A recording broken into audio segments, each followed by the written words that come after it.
Hello and welcome back to Living the Dream with me, Mackenzie. And me, Ryan. Guys, we've got a special episode for you today. We've got another interview for you. And I'm going to pass over to Ryan for an amazing introduction. Yes, we are so excited to welcome another guest to Living the Dream this week. A certified musical theatre fan who introduced me to some of my favourite shows. Our guest lives and breathes theatre, having found a career in the lighting department behind the scenes. Her CV boasts a wide range of new shows and beloved stories, having worked with some of the biggest production companies in the UK, and is currently with Legally Blonde on their year-long UK tour. Oh. We can't wait to get into her unique social media series, Does It Rake, which some of you may have seen, hopefully, and hopefully get some showbiz gossip along the way. God, I hope so. I hope so too. We know her, you'll love her. It's Lilli Fisher!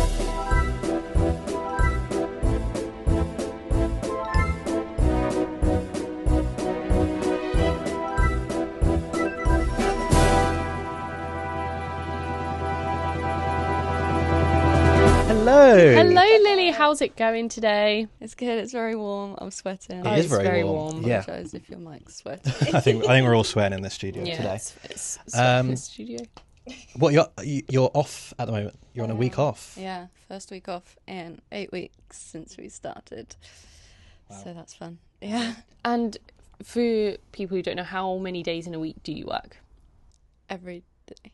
Basically every day. It's like Monday's supposed to be a day off, but you travel, and then Tuesday you put the show up, and then the show also like opens Wednesday, Thursday, Friday, shows Saturday, 2 shows, and then take the show out, and it goes on till like 4 a.m. So you're technically working Sunday as well, but Monday's your day off. Nice. Yeah, there Get you some go. time off at least, and a week every 8 weeks. So Yeah. you know. How many? So you're on a year tour. How many of those weeks off do you get? Actually, I should have done the math. I think it's 9 because I have this week, and then in summer we just have a random 8-week gap. Oh, so nice. I could go party, go on holiday. Yeah. But I love that you've got 1 week now week. and then 8 weeks altogether, Yeah. and then the rest of it is just straight. non-stop. Nice.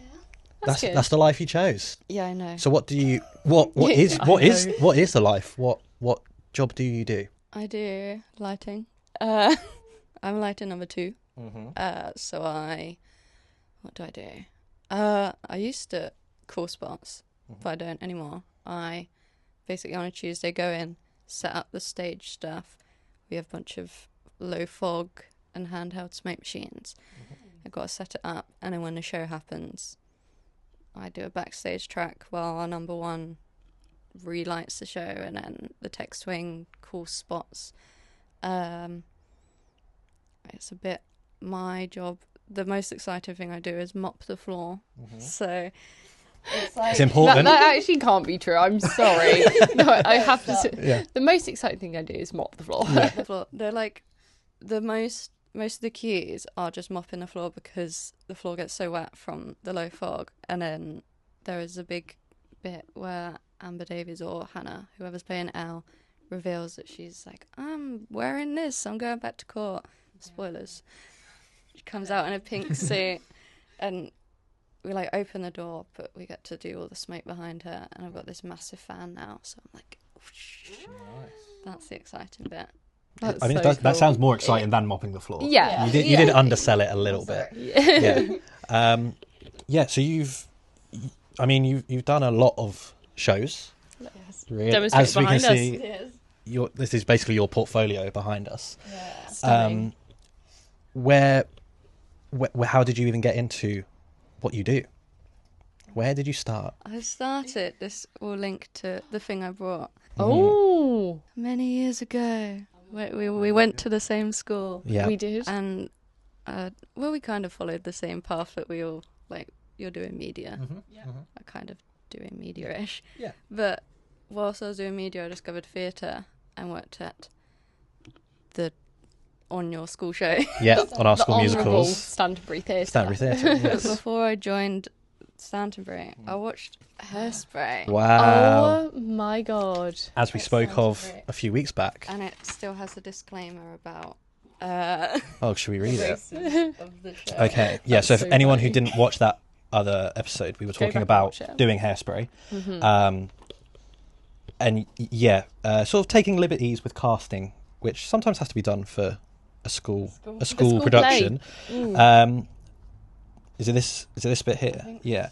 Dear audience members, when we, the creators of Hairspray, first started licensing the show to high schools and community theatres, we were asked by some about using makeup in order for non-African Americans to portray the black characters in the show. Although we comprehend that not every community around the globe has a perfectly balanced makeup of ethnicity to cast Hairspray as written, we had to, of course, forbid any use of the colouring of anyone's face, for it is still, at the end of the day, a form of blackface, which is a chapter in the story of race in America that our show is obviously against. We also realised to deny an actor the chance to play a role due to the colour of his or her skin would be its own form of racism, albeit a politically correct one. Yeah. You're about to see tonight features folks whose skin colour doesn't match the characters. Not unlike how Edna has been traditionally played by a man, we ask that you use the timeless theatrical concept of suspension of disbelief and allow yourself to witness the story and not the racial background of the actors. Our show is, after all, about not judging books by their covers. Yeah. Who wrote that? By, that'd be Mark Scheiman, Scott Whitman, the creators of Hairspray. Wow, okay. Yeah. Oh my god, I can't believe you have this. How many years ago was this? There is photo. There's definitely Oh, there's all our on the very names. back there was photos. Oh my There's god. me. Oh, can you sign it? Yeah. You in here? Dancers. No, am I actually not in the programme? Oh, I shouldn't have brought this up. I do kind of remember something about you not being in the programme. No, it's fine. I just hope one day I'm famous and I'll hate you all forever. Okay, take it back. Middle of the I page. take it back. I did get annoyed there for a second, Yeah. but I've taken it back. I can't believe it all skipped over your name then. Because you're the council, apparently. council, Of course. I think I was the pregnant one. That tracks. Don't say that. That's not true for the Any podcast. There's Lily. Oh, that was so much fun. So Yeah, love you Hairspray. came to watch Hairspray, and you were like, Had that "Got to get in there." Yeah. Yes, that's before you joined. Really? Yeah, that was before you joined our school, wasn't it? Yeah. I think that was when I was deciding about going to sixth form at your school, and I was like, oh yeah, they do shows. Like, we did some at my school, but they weren't as good as Hairspray. Is that what genuinely convinced you to go to the same sixth form? I think it was just like the media course. It was just a very creative school. Yeah, because I did always want to go there, but I lived too far away. Yeah. And I think my mum changed my options when you like tick your options. I was like, I want to go to Stanford, and then she was like, no. No, thank you. Okay, I'm going for sixth form. Yeah, you came back where you belong. Because we then did other shows. So we did Annie and Footloose, and you did a lot of backstage stuff for that. Yeah. Is that where you first got your love for it? Yeah, and then James, who worked at the theatre, would like teach me on the side how to do lights and stuff, and I was like, yeah, lights seem alright, I'll do that.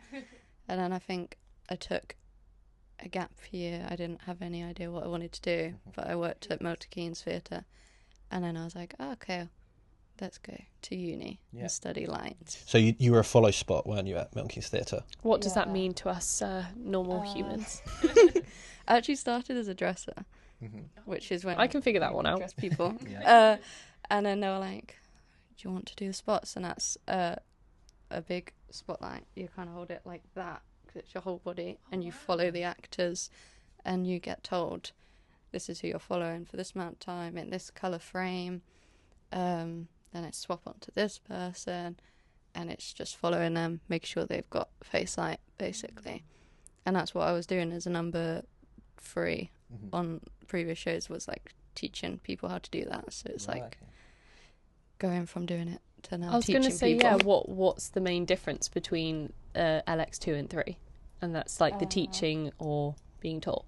Yeah, like LX3 is the person who, I guess, they handle the follow spots, so telling them what to do, and then number 2 does anything that's on stage, but then it depends on the show. It is really weird because on the Osmonds it was just 2 of us on a lighting team, and I was the tech swing, so I did the call in the follow spots, and then me and the number 1 would to give him a day off, I would do the desk, and then to give me a day off, he'd do the desk. And it's the same kind of thing. So 1, 2 and 3 will cover each other through the week, but it's at the start of the week everyone has separate jobs, kind of. So it's a type of job throughout that lighting department that you kind of do different things on different shows and different Do you learn on the job a lot? Yeah.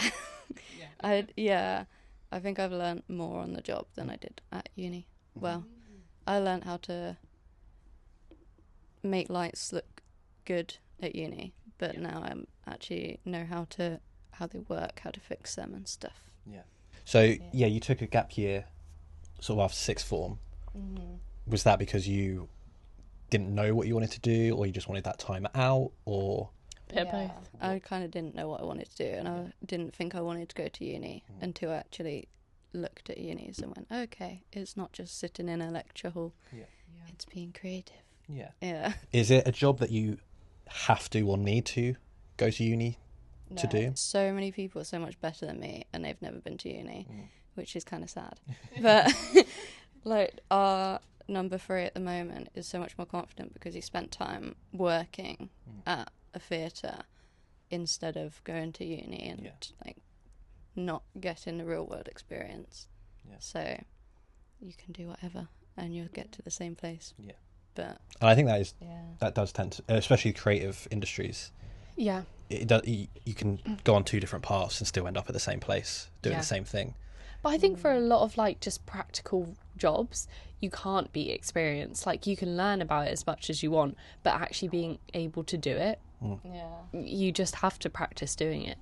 To be there. So at uni, were you putting on shows or assisting in other things? So when you start, because I did lighting design, and we started with little mannequins in a studio, and we were pointing lights at mannequins, and it was a bit like tedious being like, but what if the mannequin moves? And then like, because there's so many there's like 5 or 6 different acting courses, you get to choose which ones you want to help with shows.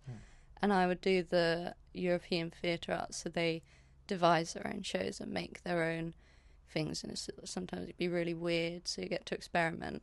And that was when we started lighting shows, and then you're like, family can come or people in the industry can come and be like, this is what we create. Because we did one at uni called The Liminoid, and it was about frogs and and I don't know, they were eating dry pasta, but it was kind of like an immersive thing where people all told stories, but then Are these people dressed as frogs or actual frogs? Okay. Don't be silly. Of course they're dressed as frogs. Sorry. I was like, I didn't know if it was still the mannequin. A mannequin as a frog, or we've real human frogs. Real human frogs, obviously. My favourite kind. Yeah. Eating dry pasta. Eating dry pasta, which is actually... Do you know what? It sounds like such a normal drama class, though, doesn't it? Yeah, it does. You know, when they're like, pretend to be a tree. Like the stereotype, it's kind of true. Yeah. It was like we talked about, we had to be a door. Oh we had my to create God. a door and metamorphosis and all these different things. Do you know what could have brought that to life? Some lighting, Yeah. I think. Yeah. I think we just had 2 spotlights, I think, for that. It wasn't enough for us. Yeah, so you got to do just lots of different types of productions as well. And was that like showcases? So your uni would like bring in people from the industry and you could like network that way? Yeah, it was kind of like showcasing, because that frog one we actually re-put on last year in the summer, just in like a small kind of like Edinburgh Fringe thing. Nice. So the people, I think they had been talking to people since they'd done it, and then finally got a place to re-put it on again. But some people would write a script and now they're like still making it. So that's how they market at drama school. Do you now think of shows you've watched and think, God, that lighting was so bad, like if I was there I could have done it so much better?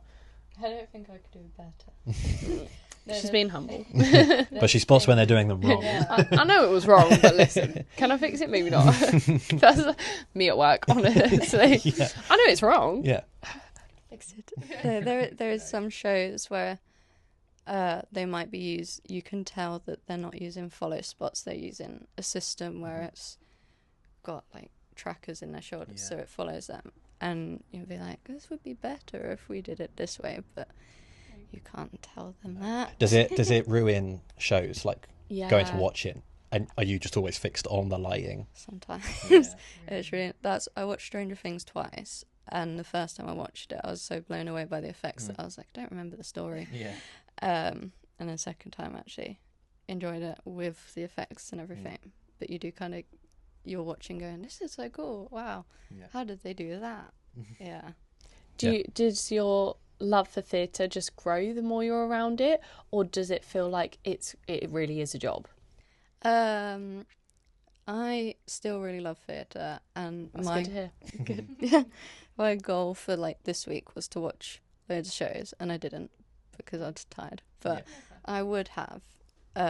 You've got 8 weeks coming up. You've got plenty of time. I don't know if the shows are still going to be around, but you kind of get sick of the show that you're working on. For Kinky, I was on that for a year, and by the end, because there was no stage plot, I was doing the Lightin desk, and you're just pressing go, going, okay, I've seen this, but now if I went to see it again in the, wherever it is now, Coliseum, and I was like, oh, I do actually really like the show still. Okay, good. I'm actually going to see it next week. Oh, enjoy. It's bigger and better than it was on tour. Love Oh, that. really? Okay. And we went to see Kinky Boots way back when at the Adelphi together. We did. How different is it from like that original production? It's different set every time we went into a theatre, because it already toured before. We had to be like, this isn't the same set. We don't have the tables with the conveyor belt thing. But this set's cooler because not cooler, but it feels like you're just in a factory, because you can't see anything else. It's got a ceiling. It's got everything. But it's not... I think there was more of the children in the one that we saw, or they did different things. I really liked the one that we saw because of the costumes were so extravagant. Like, the costumes are still extravagant, but they're, in the finale, they're wearing sparkly black clothes, but on the one that we saw, it was like... Is that because it's a tour, you sort of have less money for production and things like that, whereas if it's in a... I think they were also trying to make a new take on it, and then they didn't have the same... It wasn't the same company putting it out, so they're a different designer who maybe a different budget, because now in London they have different costumes again, and they're some of them are really like much bigger version than it was on tour. So I think it is, if you were to do something sat down, you'd have bigger, grander things, I think. So you've never done a show, like a permanent show in one place? That's all right. No, you're good. I've done Panto. Okay, yeah. But that's about it. We had, when Wizard of Oz went to London, that was the most permanent it's been, and that was 4 weeks. Right. But Would you want to do a year in one London theatre, or do you like touring? it has to be the perfect show. Yeah. Oh, really? I always said if a job came up on Stranger Things, I would go for that, because there's like illusions and video and all this. But I don't think at the moment I still like touring. It's a bit tiring, so maybe I'd want to be on a tour where you're sat down for a couple of weeks at a time. Yeah. But I'm fine on the road. Yeah. Do you find it exciting going to see different places, or do you kind of like lose where you are because you're just... You do forget. Yeah. Everyone's always asked, where were you last week? I'm like, I just left and I can't remember. Where was I? I was in York. Oh, nice. She checked the diary. Yeah, I remembered earlier, and I was like, okay, remember. They'll ask, and I need to know. You've done your own research. Yeah, I love that. So you said you like to work on Stranger Things. Is that like the dream show to work on, or do you have other dream shows that you'd want to work on? I mean, at the moment it is, but then it's not a musical, and I really like musicals. and Kinky Boots was the dream show. And I've done that. Living the dream. Yeah, living the dream. That's why we got her here, people. Yeah. Okay. I am living my dream. Oh, that's. Yeah. Do you feel like that? Do you honestly just love your job? It's good when you're not tired. It's great when you're not working till 4 a.m. When did you first have that moment where you were like, oh, this is what I've been wanting to do and that I want to keep doing? When you're like, I'm here. I've made it. I made it moment. I made it, Mum. There is definitely like when you go front of house and you're behind the Lightin desk for the first time, and you're like, oh, this is the show. Especially on Legally Blonde when people are screaming so loud in the audience. I'm like, okay, this is a big deal actually. Yeah. Because they're big shows like Kinky Boots, Legally Blonde. They are a realm of their own. Like they are big shows. Almost everyone's heard of them or knows about them. Yeah. So does it feel like you've like kind of got to live up to it? You're like, okay, I'm on this big show now. It is a bit. It's you have to. I hope sometimes you check yourself and you're like, it's not just a boring job. Don't go in and be like bored. Like it means something to some people. Yeah. You have to be like, this is cool, and we've actually got an audience. And yeah. Well, the thing is, well, like you kind of finished university and then immediately went on to touring, like pretty important big shows. Yeah. Whereas like a lot of people would start out at like fringe theatres or sort of odd jobs here and there. One for you. Go big or go So yeah, go big or go. So your first show was the Osmonds. It was How did you get from finishing uni onto that? Facebook. It was actually a job came up for Fisherman's Friends, the musical, I think, which is the same company as the Osmonds. So I applied for that. It came up on Facebook. I literally just handed in my dissertation paper and was like, oh, what's online? And then a job came up and I was like, okay, that might be good. So I applied and now they said, this job's gone, but we're looking for a tech swing on the Osmonds. Would be interested. Okay. And so then I got a Zoom interview with the number one, who I'm now still friends with. I'm one of his groomsmen at his wedding this year. Yeah, and so I just got, I don't know what I was saying, but I got it through Facebook. Yeah. And then from that, you kind of just email people and go, hey, I've done this. Is it definitely like an industry where you have to network? Like it's who you know rather than just apply? Yeah, it's like who you know instead of what you know. Because sort of people like building up crews, I guess. Yeah. Everyone's kind of, there's different production teams that work on certain shows, and if you're friends with them, then they'll say that a job's coming up, would you like to go on to it? And you kind of network that way. Well, are you good at that, just like messaging out or reaching out to people that you kind of know, like you've met and you're like, oh, I need a favour here? I've been getting better. Like, when I saw Kinky Boots was going out, I emailed the same company that did the Osmonds. I was like, hey, I really like working with you and I really want to work on Kinky Boots. Do you have any Lightin jobs going? And they were like, yeah, we can interview you. So then I got an interview through reaching out instead of applying online. But yeah, you still have to be like talking to people all the time. And, yeah. It's that whole don't ask, don't get. You just have to keep working at it. And it works out. Making friends. Is there any advice though for someone who's like maybe slightly outside in that? Do you think Facebook's the best way in? Definitely social media. It was because there's a Facebook group, like a Facebook page where the jobs get posted. There's also websites like Mandy where it gets posted, but you have to pay to apply. So Facebook, you can find the same jobs that are on these paid websites online. And then also if you just work at your local theatre, you hear about it and then you can find out through that. Anytime people message me on TikTok, they're like, how do I get into it? I'm like, work at your local theatre, make friends and talk to people. Apply as much as you can. And be friendly. Should we talk about TikTok? As you brought I'm it up. glad you brought it up, honestly. So Lilli has a series called Does It Rake, which you started, was it 2022? You started that? I think so. It was midway through the Osmonds. Okay.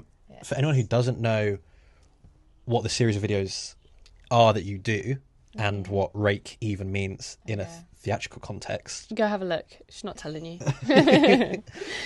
what's it all about? Yes.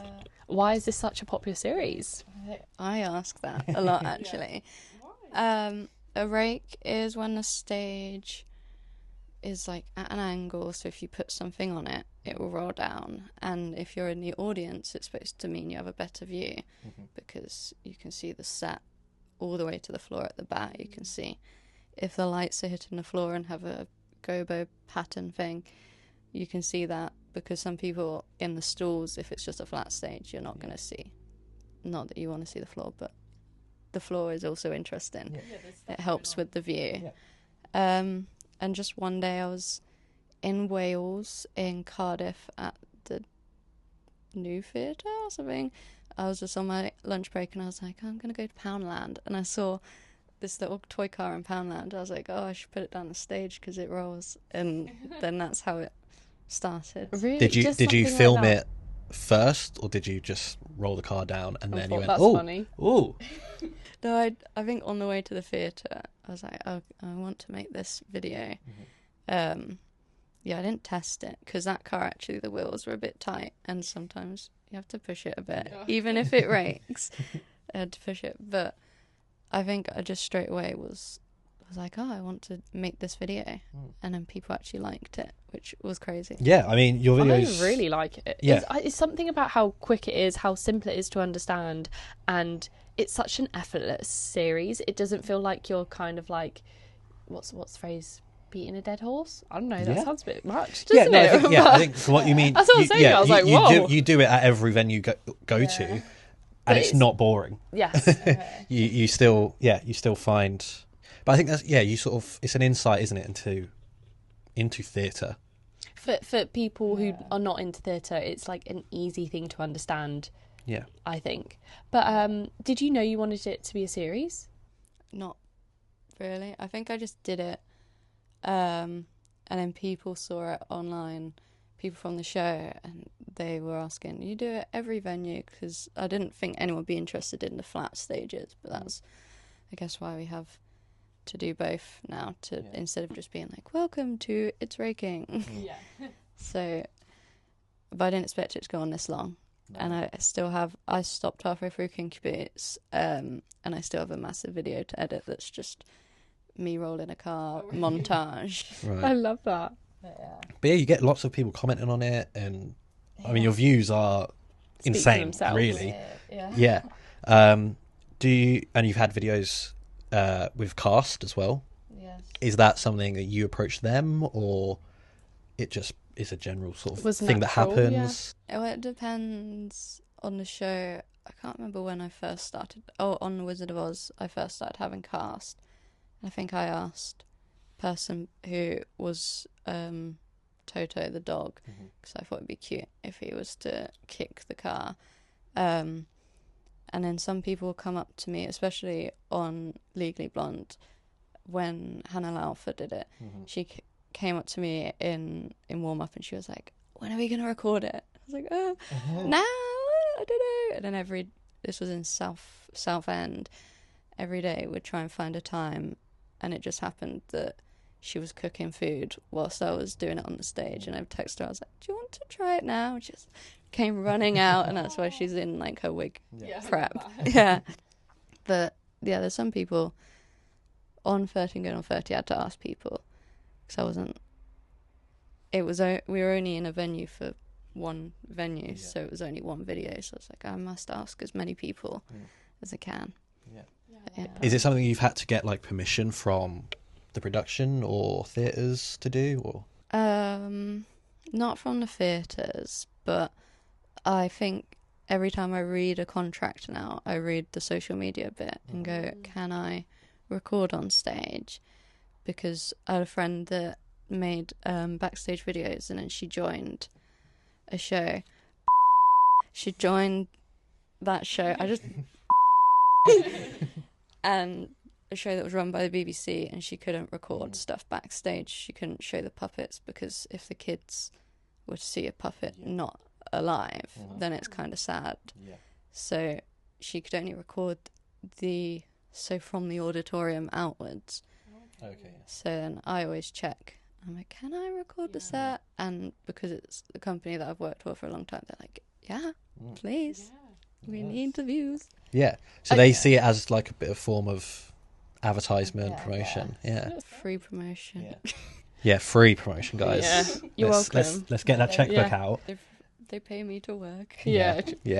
Do you see yourself doing more? Do you want to do... Because you do like a day in the life, and you did one, I can't remember who it was with, where you had the electrician's bag. Oh, yeah. That was sponsored. Yeah, that's what I was going to say. Like, what's in my bag? Yeah, are you looking to do more ones like that? I would like to, but I just have no time. There's so many people, the cast on the show currently, any time they have a minute, they're making a TikTok. You can hear them singing in the corridor. They've got a new sound and stuff. And I'm like, I don't have the time to do that, but it looks fun. So if I get the motivation, I would. And I do like making a day in the life ones, but it's a lot of editing. But it's good. Yeah, and it's quite a demanding job, literally especially finishing at 4 a.m. sometimes as well. The last thing you want to do is make a TikTok. Make your day longer by stopping every 5 minutes in your job to film it in a good angle. Yeah. Have you thought of any other ideas to sort of other types of videos that you'd want to do, or sort of broadening your rake series? I do like showing people the backstage stuff and like educating them a bit, being like, this is what happens that you don't see. So it would be just showing that, but I can't do sketches like you guys or anything. But that's the thing, is a lot of people go to a theatre and just sit there and enjoy it for what it is, and there are people who go and know a lot about it or are interested in it. So I think there's room there for there's so much different you types could of do things. There. So much of your day is so unknown to so many people, especially me. I'm like, what do you do? That's why we got you on a podcast. Yeah, exactly. Look at my schedule and I'll be like, show you that. And I think we should take a moment just while you're getting the bottle out. Yeah. To show the merch. My hair's stuck in the merch. The Legally Blonde merch. Legally, but this is what we got on our press night. Nice. Oh. And I have to say, if anyone's listening audibly, go check our social medias because Lily is looking great. Yep. I mean, a bedazzled Harvard Law shirt. I bought this in Lidl and then I bedazzled it on TikTok Live the other night.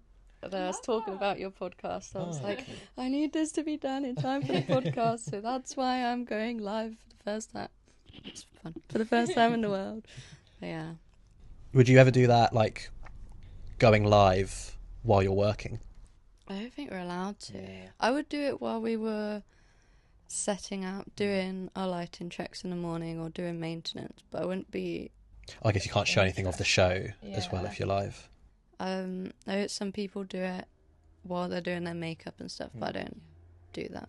Do your makeup to come work behind the scenes.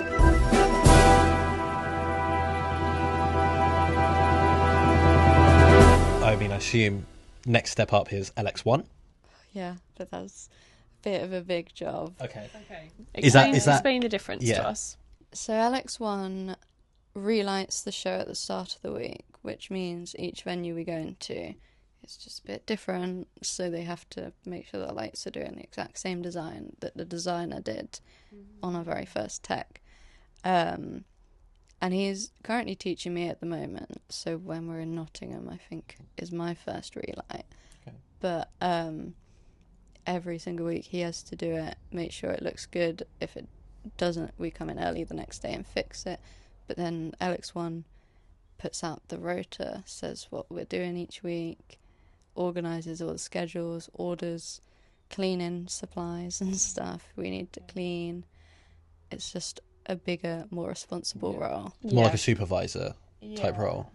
But it's still, we kind of, during the week, will share the same roles, and it's not as if any of us are... So if the number one's off, I kind of become number one, but I'm not the number one because I don't have all responsibility, but you can do the same things. You can learn the job without taking on the whole responsibility. That's nice. If that makes sense, yeah. And then what comes after LX1? Associate, which is actually, I think I'd rather skip the LX1 and become an associate. So associate is, there's a Lightin designer, and then the person below the Lightin designer is the assistant or associate who will help make all of their, I guess, all the documents that explain what all the lights do. They make the follow spot plots before the number 3 comes in to teach it. If the lighting design is off, so for example on The Wizard of Oz, it was designed for the Palladium, but then we started the tour in Liverpool and the lighting designer couldn't be there, so the associate became the designer and had to execute his design with a different lighting rig. Like, there was changes to the rig and he had to be like, this is what Ben Cracknell would have wanted, so we need to do this. Would you want to eventually be a lighting designer and sort of design the lighting for a whole show? Maybe. It is what I did my degree in, so I feel like I should try one day. There's a lot of competition, but I do like the design aspect. If I was to settle down, like you said, in London or in a theatre, then maybe I would want to settle down and do something creative, like designing. If the world was your oyster and they said, redesign the lighting for any musical ever, do you have one in mind? Is there one you'd want to just give it a go? Gosh, there's so many shows. It's difficult. All I can think of at the moment is Joseph, but I don't know if I'd. But I was like, you could do some fun things instead of lights for colours. You could do projection, and you could do more experimental things with Joseph, I guess, because it's kind of all colours. From what I remember from seeing it, like. I think it's in the title. There's colours in it. I think so. Yeah. There's a few, isn't there? Yeah, just a couple. Or Rocky Horror would be fun because you can just go crazy with Rocky Horror. So you want those big shows just to go mad on? Yeah. You want like all of the specs, so you can just really, like a kid in a candy store. Don't give me the boring plain light. I need something with. I'm not sure a comedy night is gonna be enough, is it? Just one. I've seen some. There's a guy on TikTok that does. I don't know. You probably know, but he'll say something and then the lights change. And he's got sound effects and stuff. I'm like, maybe you could try and be creative in comedy. Okay. So say if I wanted to be creative, Maybe you could try I've to got be to come to you. We'll see what we can create. Yeah. I like that. Yeah. I'm thinking puffs of smoke after, you do a good joke, you go bam, and then it's just like a smoke bomb. You've got to come out in a puff of smoke, surely, at some point. 100%. Do you think you can make that work? Yeah. Lily's like, I'm busy that day. On a year-long tour. One of the biggest shows right now. Yeah, I'll make time. Yeah, I'll make time for your crazy give you some ideas. smoke. That sounds fun. So, Osmonds, Demon Dentist, Wizard of Oz, Kinky Boots. And then last year you did 13 going on 30 in Manchester. So that was the first time, that was the first ever production of that show. Yeah. So how early on in production did you get involved with setting up the lighting and sort of planning all of that? I can't remember what I did. I definitely helped. So before the show even goes out, whilst the actors are in rehearsal and like the lighting designer and sound designer are all in rehearsal, you need to prepare the lights. So the designer sends a rig, sends it out to a what are they, like a lighting hires company, and then people on the show and production electricians, production sound people will go and prepare the lights and put the right gobos, which like the patterns in them, and the right colours, cut the right colour frames out and stuff. So we did that. I think maybe did 1 or 2 weeks prepping the lights, and then went straight to Manchester and put it in, and then we did tech for like 2 weeks, which was long. Yeah, I was gonna say it gives you such a better idea of how long it takes to do anything in a theatre. Like every stage, the lighting is 4 weeks to get to where it is. I remember when we did the school musicals, just figuring out the sound. And I don't understand sound. No. I don't, to be fair. Is there like a bit of a rivalry between sound and lighting? A bit. Oh, That's a big is there tea? There's tea. Like, we'll put a boom in with some lights on, and Sam will go, "Can we put a speaker on it?" We're like, "Okay." And then you put the lights that shine out to the audience or shine onto stage, but they're closer to the audience. They'll want their speakers on the same area, so you're fighting over where to put them. And do you both think the other's more important? Like, do you think you're more important? Sometimes. Well, I don't. There's a phrase that everyone says, and it's people don't go home singing the lights. So it's like they go home singing a song, so that means sound's more important. But also you do need to see it. So if there wasn't lights, it would be in the dark. Yeah. And I would argue no musical if you couldn't see it. Yeah. That is true. I'll tell them that on Monday. Yeah. Maybe you could watch this podcast. Maybe we need to catch your slogan for you. Yeah. We're going to get cancelled at some point, so we might as well do it this early on. We try. And then, so it was 13 Gone 30 sort of, for its whole run, a bit still work in progress, with things changing as it went on. It was like we were in we'd do one day of tech, and there were kids as well as adult performers, and the end of Act 1, I remember it was supposed to just be the adult performers. I'm pretty sure it was just like Lucy and David, and then the director was like, let's put the kids in it, and it looked really good, and the kids were singing to their adult version themselves, but it was suddenly, this kid needs to learn this song because they're suddenly in this song, and the hot song where he's singing about being really hot, that changed, like the lyrics changed so many times. Another day he'd come in and he'd be rapping, another day he'd just be going what he was like, El Fuego, I don't know what, Caliente, and I was like, okay, cut the rap.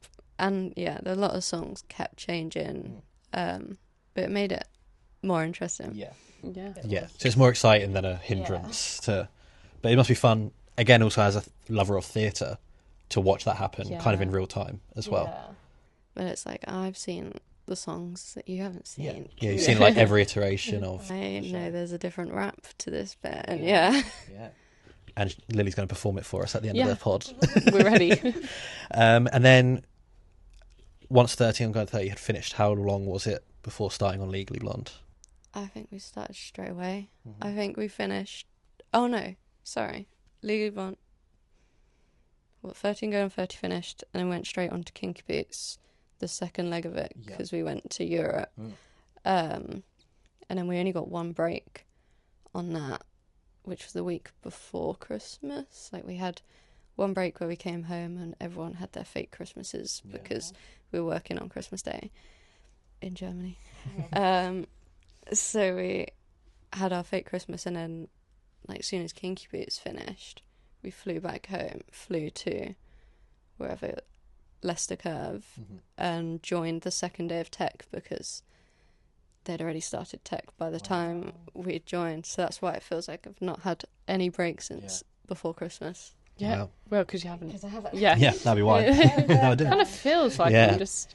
So you toured in Europe as well. Amazing. Is that any different to touring? Obviously different places, but are the theatres different? The audience is different. The audience is so different. I mean, they don't get in Kinky Boots, there's some jokes that are very English. You need to know that this is the English slang for this, because in German it doesn't read the same.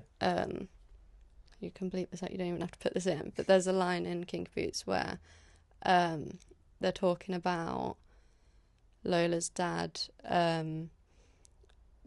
trying to beat the gay out of him, but beat in like boxing match, or trying to beat the drag queen out of him, and then he was like, oh, but lung cancer got him. The quote was, fags got him in the end, because it's right. And the German audience, An incredible line, actually. Yeah, brilliant. Incredible. Brilliant. Yeah. the German audience were like, Right. Like, what? You're like, Promise it's funny. that's okay, that's safe, guys, don't worry. But also the audience in Germany, I think they stay till the end, and then the cast are supposed to come back out after the playoff, but we don't have that. They do the bows, the band plays them off, everyone leaves whilst the band is playing. Very rude. I always stay. I always stay for the band. Yeah, I love to Clap hear them the at the band. end. Give them the clap or whatever you're... Yeah, give them the clap. Good callback. Wow. But the German audience, they just stayed the whole time. They'd be standing and like clapping along to the playoff, but nobody left, and we're like, this is really weird. Like, get out, people. And they're cleaner. They have, I don't think they had popcorn, but they had pretzels as their... Another pretzel at a show, actually. Yeah, I was thinking that. Like the interval thing, and sometimes some places had hot dogs, and then I think you could take them into the theatre, so it was like spotless by the end of the show. Got it made. Yeah, that's great. A bit better and for that, but yeah. Is there, how far would you like to go on a tour? All the way. All the way outside the world. Do you mean like distance? Go me down under. Yeah. I mean, like, would you go to America? Would you go to Australia with? Yeah, there is, like, Australia would be really cool. Yeah. Especially as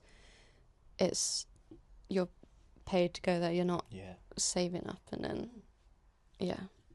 Sorry, you went to Australia and paid. Yeah, no, yeah. Well, loser. If you were paid to go Cut down. Should have got a job. Should have gone to uni, realistically. Yeah. 100%. You don't have to go to uni, actually. No, you We don't. found that out earlier. But you should stay in school, kids. Not like us. I'm kidding. But obviously, whether you're in Australia, whether in the UK, you have to find accommodation when you're touring. And there's lots of horror stories from cast and crew about that. That's crazy. What is that even like? Finding it, living it? It's tough. When you're on a tour that goes to a different country, as soon as you're out of England, I think they book it for you. So they booked our Germany digs. I have friends that have been to China and they just get it booked for them, which is really cool. But when you're in England, you either go through Theatre Digs Booker, which is like a specific theatre website, Airbnb or Booking.com or like Premier Inn. And the very first digs I stayed in was horrible. It was like a horror story from the start. And there is some really horrible stories I've had of digs. And it's not just, sometimes it's you're sharing with a host and the host is making your life hell. But sometimes you turn up and it's an Airbnb, but it's still really dirty and it's not nice. I can tell some stories if you want some. Yeah, I want the juice. Yeah.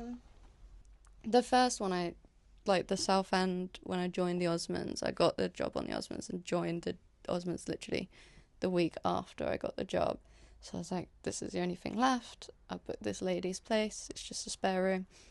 And she was nice. She offered to take me to work every day, but I was like, no, it's okay, I'll walk. But I'm waiting for this to go down. Yeah. Helpful. But she was too helpful because she messaged me one day and was like, my friend's been in an argument with her husband and she's staying at the place. I was like, okay, that's fine. She's staying on the place on the sofa. So to get to into the house or into the living room, anything, I need to go past this friend that's sleeping on the sofa. Okay. And then another person living in the digs, like from, I don't know, maybe it was a contractor or somebody, had a problem with the person sleeping on the sofa. So at 4 a.m. there was like screaming match. And they're like, "You're the worst host I've ever had." And I was like, "Oh, this is lovely. I'm trying to sleep." Guys have got work tomorrow. Yeah. So it was starting it off badly. Then there's some horror stories where it's not really a horror story. It's like kind of funny. And I would stay there again. There's a guy in Nottingham. I stayed at his twice. And then one day he obviously thought I worked every single day and I didn't get a morning off or something. And I had the morning, I think I was maybe working in the evening or something. So in the morning I went out to Tesco and I came back and he was saying, "Oh, if you hear other voices in the flat tonight, I've got a date." So yeah, I was like, "Oh, okay. Slow." But when I'd left the house, he'd obviously thought, "Oh, I've got the house to myself. I'm prepared for the date." And he decided to iron his clothes, of course. Yeah. But the clothes that he was going to wear. So I walk in and straight, it's just a corridor and he's at the end of the corridor just ironing. I couldn't tell if he was in his boxers or if he was not, but I could just see whole ironing stark naked is kind of crazy. I think for the sake of the story, we're going to go naked. We are. And that is wild. Yeah. And he just like dove into his room and I was like, "It's okay, I didn't see anything." The steam covered it. Yeah. But then I had to like leave a review and I was like, do I say anything in the review? Like, "Oh, he's really lovely. I'd stay with him again. We got to see a lot of each other." So literally. He does iron naked. Yeah. Got to see a lot of him. 5 stars. 5 stars. Would recommend to a friend.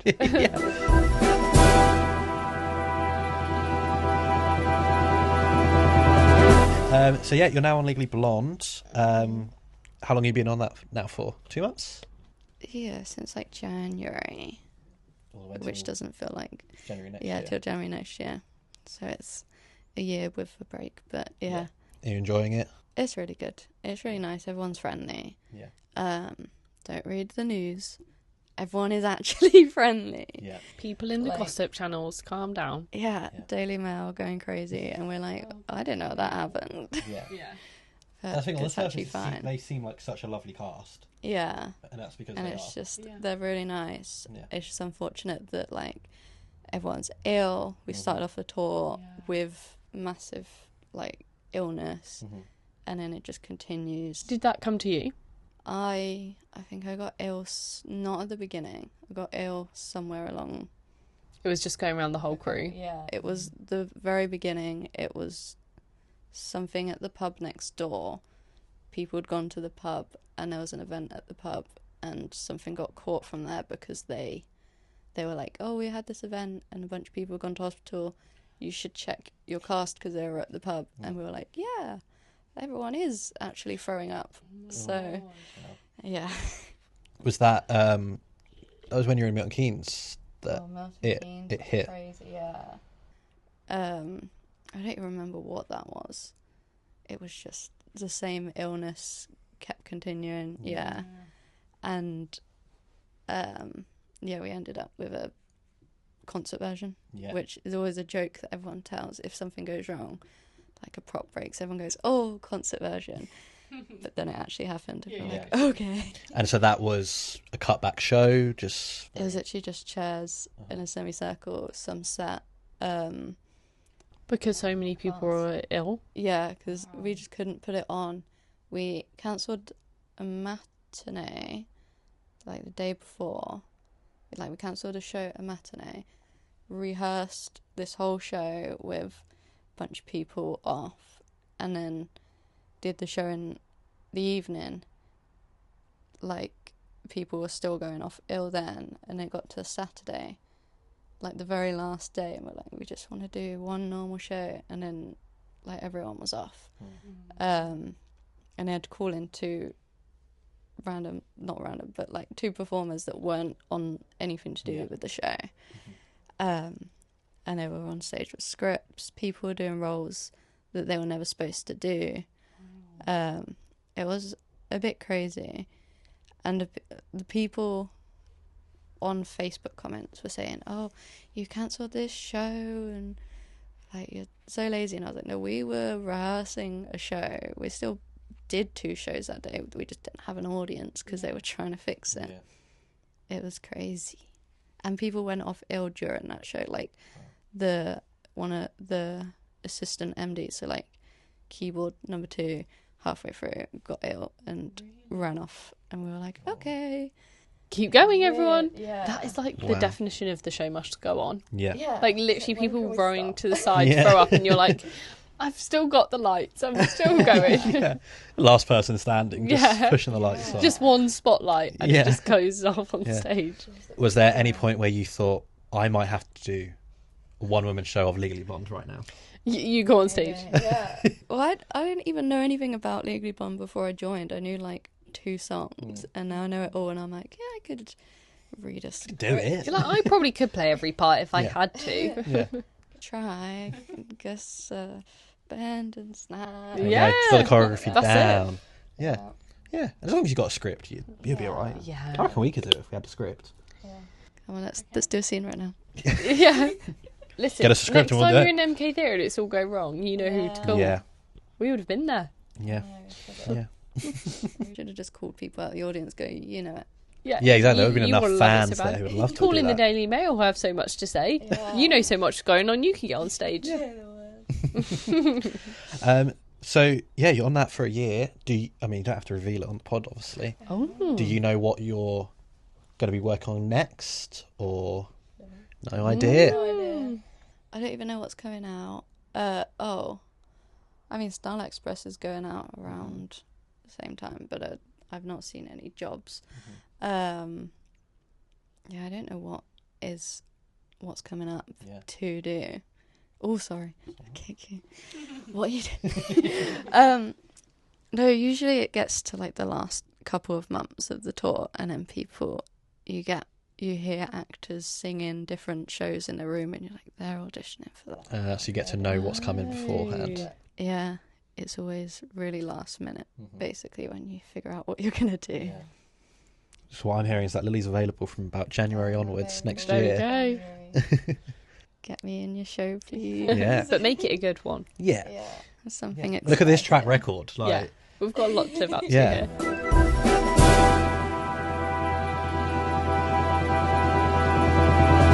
maybe you should just do a live of going through every single card. Or a live of playing it with your... With all that free time you've got. Yeah. We're going to give you loads of suggestions. That's what I'm doing for Ryan anyway. Yeah. Yeah. Can you just keep adding to my list of If you things to want do more this lists year? of things to do, I'm great at them. Yeah. She doesn't do a single thing of her list. No, my list just gets longer. Yeah. What did you say the other day you did? You were making a list of all the things to do and then had no time to do any of it. No, I spent my whole afternoon making this to-do list, and it literally was so long, and I was trying to order it in order of importance, and then my alarm went off that I had to leave the house, and I was like, oh, I actually didn't get one thing done. No. But you did make a list, so that's something at least. It's ready for next time. Yeah. Yeah, for the next day. Yeah. When you have no time. Before we go, did you want to show off one yes, more? Please. Exciting. All the gifts. I don't even know whether it'll fit in the whole screen. Honestly, this is what me and Ryan are going to start to wear to work. Yeah, this is some kinky It boot. goes like up to there. Honestly. I can't imagine wearing them love in the them. summer, to be honest. But Well, you get a bit of breeze that's true. through the lace. There's a zip down the other And down the other side. why and when did you buy these? I bought them. Yeah, they're actually quite comfortable. I got them for the Kinky Boots gala night. So, like, every show, you have a press night where the press are invited to come watch.